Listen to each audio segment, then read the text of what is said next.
சுத்தப்படுத்திட்டு அதை பிடித்து பொடி செய்து அதை அதாவது சுத்தம் செய்து அதுக்கப்புறம் இந்த பாகில் அதாவது தேன் அப்புறம் நெய் இதெல்லாம் விட்டு இவ்வளோ பொடியும் சேர்த்து லேகியமாக கிண்டி வில்வாதி லேகியம் அப்படிங்கிற ஒரு பேரில் நமக்கு கிடைக்குது. இந்த லேகியத்தை நம்ம சாப்பிடும்போது இப்போ இவ்வளோ செயலோட மிளகு ஜீரகம் இதில் ஒரு சில விஷயங்கள் தான் நமக்கு தெரியும், செரிமானத்துக்கு சரியாக இருக்குன்னு சொல்லுவோம். மற்ற வேர்கள்லாம் இருக்குது நம்ம ஸ்ட்ரெஸ்ஸை குறைக்கிறதுக்கு அப்படின்னு சித்தர்கள் சொல்கிறாங்க.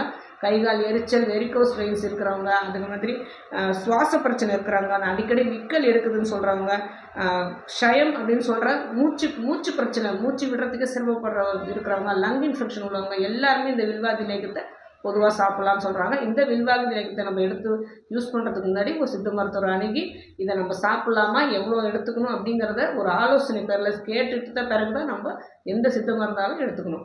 ஆரோக்கியமாக வாழ்வோம். வேறு எதை பற்றி பேசணும் நீங்கள் நினச்சாலும் சரி, தாராளமாக கமெண்ட் பண்ணுங்கள். உங்களுக்கு எந்த நோயாக இருந்தாலும் சித்தா கேரை அணுகுங்க.